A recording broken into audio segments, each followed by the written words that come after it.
നമസ്കാരം. ആദ്യമായി എല്ലാവർക്കും ദീപാവലി ആശംസകൾ നേരുന്നു. ദൈവത്തിൻ്റെ സ്വന്തം നാട് എന്ന് നമ്മൾ അഭിമാനിക്കുന്ന അല്ലെങ്കിൽ അഹങ്കരിക്കുന്ന നമ്മുടെ കൊച്ചു കേരളത്തിൽ വന്നിട്ട് 60 വർഷമാകും. മറ്റെന്ത് സൗഭാഗ്യങ്ങളെക്കാളും ഉപരി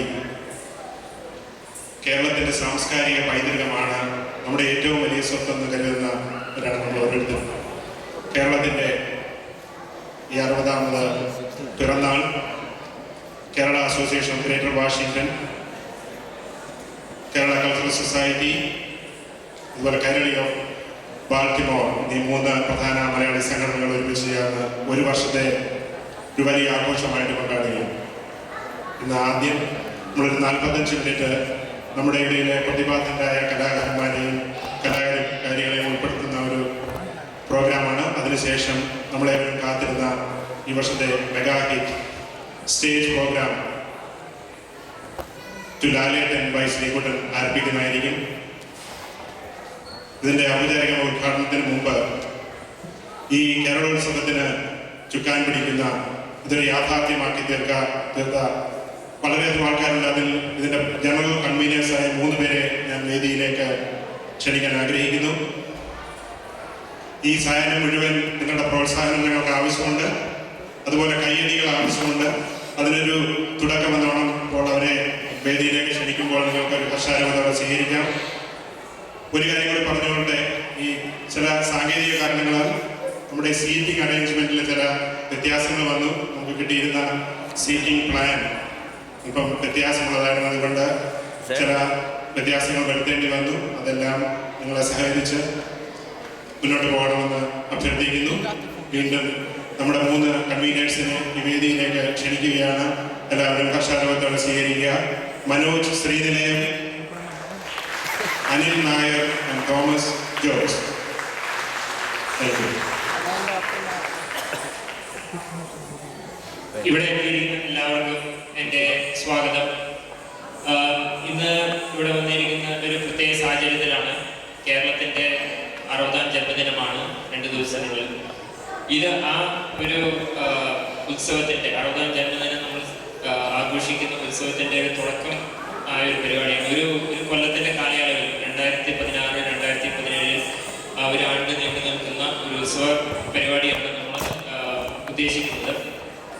ഇതിനൊരു ചരിത്രപ്രധാനമായ ഒരു പ്രസക്തി കൂടിയുണ്ട്. ഇന്ന് ഇവിടെ നമ്മൾ ഇത് ഒരുക്കിയിരിക്കുന്നത് ഈ സമൂഹത്തിലെ, ഈ ദേശത്തിലെ വളരെ പ്രമുഖമായ 3 അസോസിയേഷനും കൂടി ചേർന്ന് സംഘടിപ്പിക്കുന്ന ഒരു പരിപാടിയാണ്. ചരിത്രത്തിൽ ആദ്യമായിട്ടാണ് ഇത് നടക്കുന്നത്. നിങ്ങളെല്ലാവരും അതിനെ അപ്രീഷിയേറ്റ്. ഇതിൽ വേറൊരു ഇതെന്ന് പറഞ്ഞാൽ നമ്മുടെ കർത്തവ്യം കൂടിയാണ്. ഈ പരിപാടിയിൽ വളരെയധികം സഹകരിക്കുകയും ഒരു കൊല്ലം നീണ്ടുനിൽക്കുന്ന ഈ പരിപാടി നിങ്ങളെല്ലാവരും സമുദായം മുഴുവൻ സഹകരിക്കുകയും അതിനെ സപ്പോർട്ട് ചെയ്യുകയും ചെയ്യുന്നതാണ്. നമ്മുടെ ഒരു കർത്തവ്യമാണ്. നമുക്ക് ഇവിടെ ഈ മലനാടൻ മലയാളിയുടെ നമ്മുടെ ഒരു കർത്തവ്യമാണ്. നമുക്ക് കേരളം, നമ്മുടെ ജന്മദേശത്തിൻ്റെ 60ാം പിറന്നാൾ നമുക്ക് വളരെ മനോഹരമായി കൊണ്ടാടാൻ സാധിക്കുക എന്നുള്ളത് നമ്മളെല്ലാവരും പ്രതിജ്ഞാബദ്ധരായിരിക്കണം. നിങ്ങളെല്ലാവരും അതിൽ ഒത്തുചേർന്ന് അതൊരു നല്ലൊരു പരിപാടിയായി ഒരു കൊല്ലത്തിനുള്ളിൽ നമുക്ക് നന്നായിട്ട് നടത്താൻ എല്ലാവരും സഹായിക്കണം. ഇന്നിവിടെ നിങ്ങളെല്ലാം വന്നിരിക്കുന്ന സഹൃദരായ നിങ്ങൾക്ക് എല്ലാവർക്കും എൻ്റെ സ്വാഗതം ഞാൻ വീണ്ടും നേരുന്നു. MG ശ്രീകുമാറും ടീമും ഇവിടെ വരുന്നുണ്ട്. ഇപ്പം തന്നെ സ്ഥലത്തെത്തി കഴിഞ്ഞു. അവർക്കും ഞാൻ സ്വാഗതം നേരുന്നു. ഇനി കേരളോത്സവത്തിനെ കുറിച്ചും കേരളത്തിൻ്റെ 60ാം ജന്മദിനത്തിനെ കുറിച്ചും അതിൻ്റെ പ്രസക്തിയെ കുറിച്ച് 2 വാക്ക് പറയാൻ എൻ്റെ സഹകൺവീനറായ ജോസൂട്ടി ചേട്ടനെ ഞാൻ സ്റ്റേജിൽ വിളിക്കുന്നു. Thank you Manoj.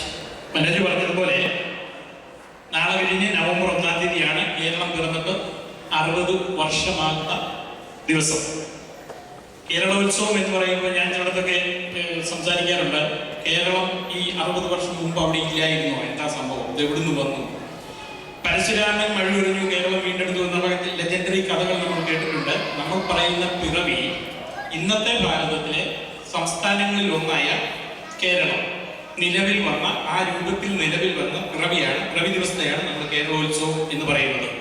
നമുക്കറിയാം, ബ്രിട്ടീഷ് ഭരണകാലത്ത് 300-ലധികം 350ഓളം നാട്ടുരാജ്യങ്ങളായിരുന്നു ഇന്ത്യ എന്ന് പറയുന്ന പ്രദേശം ഭരിച്ചിരുന്നത്. അതൊരു രാജ്യം തന്നെ ഉണ്ടായിരുന്നു എന്ന് പറയുന്നത് ശരിയാണെന്ന് തോന്നില്ല. കേരളം തന്നെ 3 രാജ്യങ്ങളായിരുന്നു, മലബാർ, തിരുവിതാംകൂർ, കൊച്ചി എന്ന് പറയുന്ന 3 രാജ്യങ്ങൾ.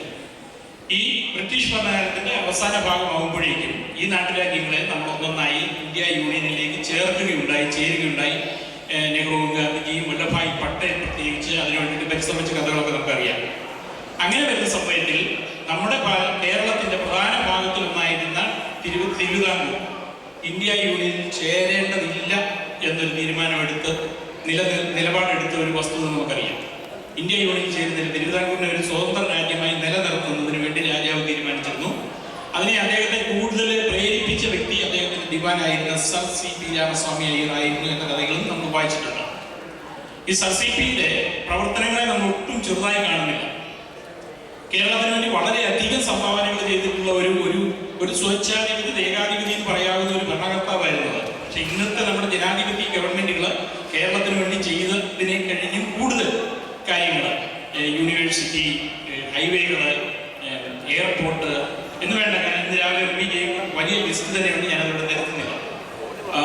നമുക്കറിയാം നമ്മുടെ ജനാധിപത്യ ഭരണം എപ്പോഴും നമ്മൾ സ്നേഹിക്കുന്നതാണ് ജനാധിപത്യത്തെ. പക്ഷേ ഒരു പേ പിടിച്ച് നായിയെ തല്ലിക്കൊല്ലണമോ തൊടലഴിച്ച് വിടണമോ എന്ന കാര്യത്തിൽ നമുക്കൊരു തീരുമാനം എടുക്കാൻ പറ്റുന്നില്ല. അതാണ് നമ്മുടെ ജനാധിപത്യത്തിന്റെ ഒരു ന്യൂനത. അങ്ങനെയുള്ള ഒരു സാഹചര്യത്തിന് മുൻപ് ഈ വ്യക്തി അവിടെ ചെയ്തു കൂട്ടിയ കാര്യങ്ങളെ അങ്ങേയറ്റം ശ്ലാഘിക്കുന്നതോടൊപ്പം തന്നെ ഇന്ത്യ യൂണിയനിൽ തിരുവിതാംകൂർ ചേരുന്നതിന് വിഘടനമായി നിന്ന വ്യക്തിയായിരുന്നു എന്ന രീതിയിൽ പല സാമൂഹിക നേതാക്കളുടെയും ഒത്താശയോടുകൂടി തന്നെ KCS മണി എന്ന് പറയുന്ന ഒരാൾ ഇദ്ദേഹത്തെ വകവരുത്തുവാൻ തീരുമാനിച്ച കഥകളും അദ്ദേഹത്തെ വെട്ടിപ്പരിക്കേൽപ്പിച്ച കഥകളും ഈ വെട്ടുകൊണ്ട് അദ്ദേഹം ചികിത്സയ്ക്കും സുഖവാസത്തിനും ഒക്കെ ഊട്ടിയിലേക്ക് പോയെന്നും അവിടുന്ന് പിന്നെ തിരിച്ച് കേരളത്തിലേക്ക് വന്നിട്ടില്ല.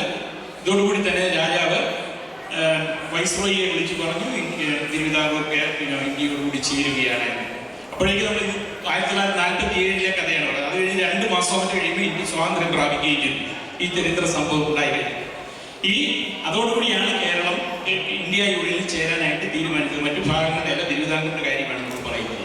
ഞാൻ പറഞ്ഞത് ഒരാളെ വെട്ടിപ്പരിക്കേൽപ്പിക്കുന്നത് നല്ലൊരു കാര്യമാണെന്ന് ഞാൻ ഖണ്ഡിക്കുന്നില്ല, ഞാൻ തർക്കിക്കുന്നില്ല. അദ്ദേഹത്തിന്റെ പ്രവൃത്തികളെ ചെറുതായി കാണുന്നുമില്ല. പക്ഷേ രാജ്യത്തിന്റെ അഖണ്ഡതയ്ക്ക് വേണ്ടി ഏതറ്റം വരെ പോകാനും നമ്മൾ തയ്യാറാകും എന്ന് ഉള്ള വസ്തുത ഒന്ന് എടുത്തു പറഞ്ഞു എന്ന് മാത്രമേ ഉള്ളൂ. അതുകൊണ്ട് തന്നെ കേരളത്തിന്റെ പിറവി 50-ാം വർഷമല്ല, 60-ാം വർഷമല്ല, എത്ര വർഷമായാലും സന്തോഷത്തോടുകൂടി അഭിമാനത്തോടുകൂടി ആഘോഷിക്കുന്നതിന് നമുക്ക് അഭിമാനമേ ഉള്ളൂ എന്നും ഉത്സാഹമേ ഉള്ളൂ. ആ ഒരു സംരംഭത്തിലേക്കാണ് നിങ്ങളുടെ സഹകരണം. ഈ അടുത്ത 1 വർഷം നീളുന്ന സംരംഭത്തിലേക്ക് നിങ്ങളുടെ സഹകരണം ഞങ്ങൾ വിനീതമായി അഭ്യർത്ഥിക്കുന്നത്. നമുക്ക് ഈ 50-ാം പിറന്നാൾ നമ്മൾ വളരെ ഭംഗിയായിട്ട് ഇവിടെ 10 വർഷം മുമ്പേ ആഘോഷിച്ചു. അതിന് നേതൃത്വം കൊടുത്ത ആളുകളെ നമ്മൾ അങ്ങേയറ്റം അനുമോദിക്കുന്നതോടൊപ്പം നമുക്ക് ഈ 1 വർഷം നീളുന്ന ഈ പ്രവർത്തനങ്ങളെ നമുക്ക് ഇവിടെ ആരംഭിക്കാം. അനിൽ നായർ പറയും. താങ്ക് യു ജോസഫ് ചേട്ടാ. വിശിഷ്ടാതികളെ, സുഹൃത്തുക്കളെ, 1 വർഷം നീണ്ടു നിൽക്കുന്ന ഈ കലാമാമാങ്കത്തിന്റെ ഉദ്ഘാടനമാണ് അടുത്തായി നടക്കാൻ പോകുന്നത്. ഇതിന് നേതൃത്വം കൊടുക്കുന്ന 3 association, Kairali of Baltimore, Kerala cultural society, Kerala association of professional, ഇതിന്റെ എക്സിക്യൂട്ടീവ് കമ്മിറ്റിയാണ് ഇതിന് നേതൃത്വം നൽകുന്നത്. ഇത് ഉദ്ഘാടനം ചെയ്യാനായിട്ട് ഈ അസോസിയേഷനുകളുടെ പ്രസിഡന്റായ ശ്രീ സാജു മാർക്കോസ്, യക്കൂർ നമ്പ്യാർ ആൻഡ് വസന്ത് നമ്പ്യാർ, ഇവരെ ഞാൻ വേദിയിലേക്ക് ക്ഷണിക്കുന്നു.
Thank you.